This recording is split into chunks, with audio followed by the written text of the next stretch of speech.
Maksudnya pembekal lah. Hmm. Supplier. Hmm. Kan? Dah stop work. Hmm. So, Najib nak putar ke mana lagi? Hmm. Kan? Lepas tu tengok muka surat sebelumnya tu, muka surat 65 tu, kan, dia kata due diligence komprehensif keupayaan kewangan BNS yang terhad. Kan? Tarikh surat SST 19/12. Bayaran pendahuluan 500 juta. Bulan 9 2013. Bond 700, bayaran pendahuluan 700 juta. 700 juta. Oi, itulah 700 juta. Banyak agak kosong lah. Kemudian yang ketiga 164 juta. Kemudian ada lagi jaminan bank bagi bayaran pendahuluan dikecualikan. Jaminan bank bayaran pendahuluan dikecualikan. 1.36 bilion sudah dibayar sebagai pendahuluan. Ya. Ini tak ada apa-apa lagi ni. Dah bayar pendahuluan. So ini zaman siapa ni? Najib. Itu cerita. Malu apa bosku? Itu ceritanya kan. So dia punya modus operandi dia sama je. YMDB pun apa cerita? YMDB. Najib juga kan. Siapa yang luluskan pinjaman kuop 4 bilion? Najib juga.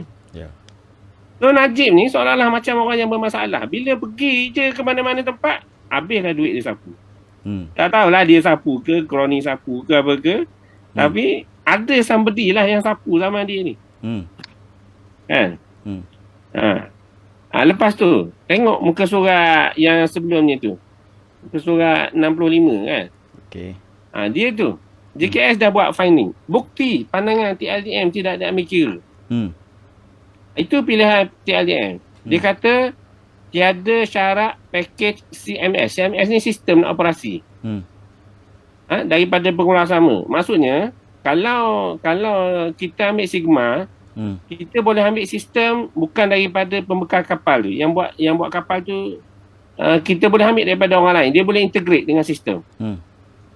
Tapi kalau ambil Gowin, kita terikat dengan DCNS. DCNS ni juga yang bekalkan kapal selam dulu. Skopin tu lah. Nampak tak link dia tu?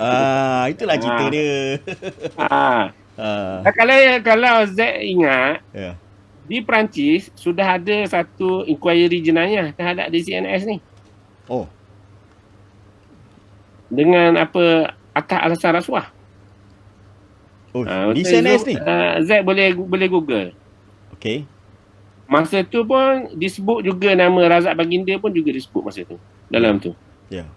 Kalau ingat, masa tu Latifah Khoya ada buat statement tentang hal ni.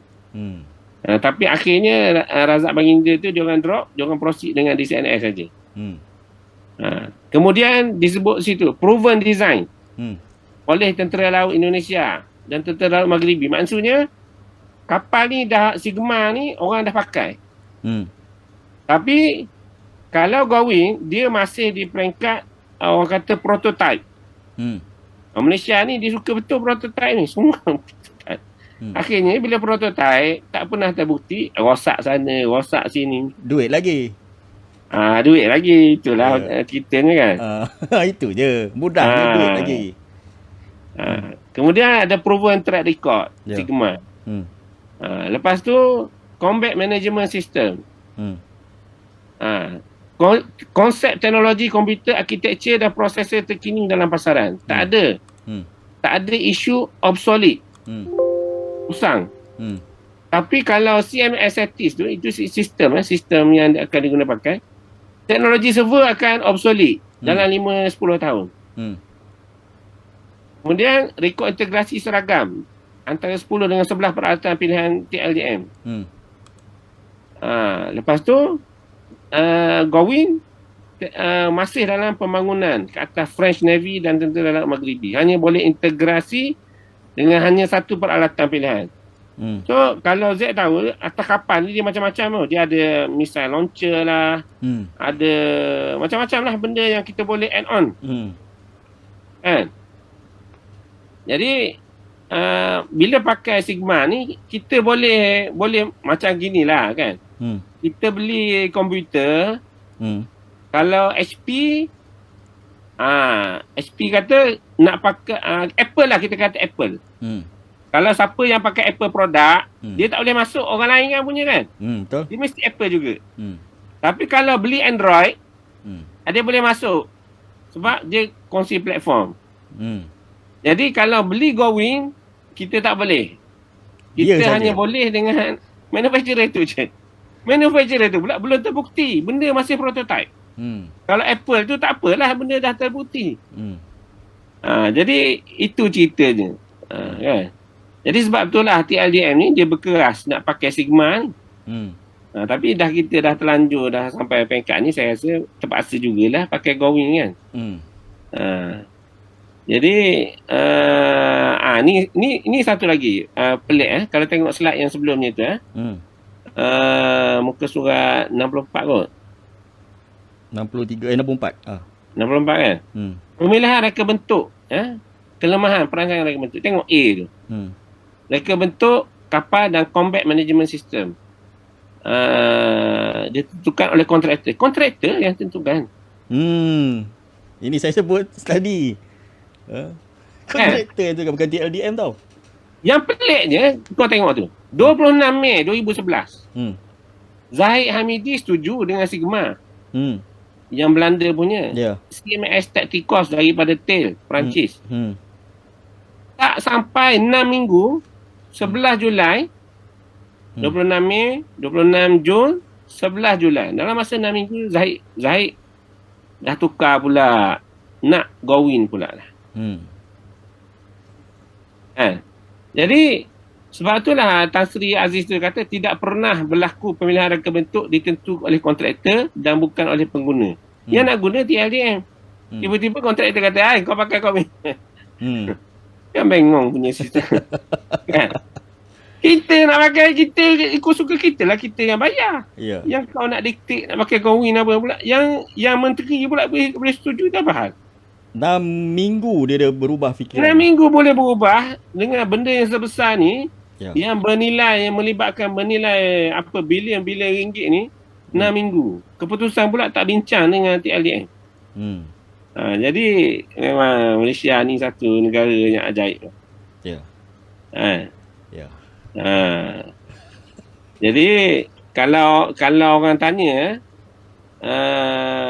yang Najib tanya tu kan, kalau tengok slide nombor 63 tu, jelas itu. JKSTU tulis itu.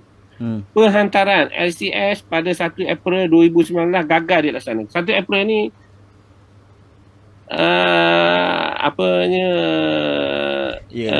sekali dengan prestasi setakat 31 Mei. Kerajaan Pakatan Harapan ambil alih pada Mei 2018 kan. Tapi saya tahu jawapan ni doktor. Kenapa penghantaran LCS 1 pada April 2011 gagal? Saya mungkin April Fool lah kot. Dia gurau lah kot. Jadi saya rasa kalau kita nak ulas pasal kapal tak siap, kenapa tak siap ni, memang dah jadi satu, kita kata satu benda yang jadi menghantui kepala kita lah. Tapi macam itulah, macam mana pun TLDM kata kita perlukan kapal ni. Kita perlukan kapal ni. Sebab apa? Kalau kita tak ada kapal ni, dia akan menjejaskan pertahanan kita. Terutama dalam keadaan sekarang ni, banyak proses yang perang ni melibatkan di laut. Jadi kalau kita tak ada kapal nak perang, kita nak pergi nak naik perahu. Kan? Kalau tengok muka surat 49 ni,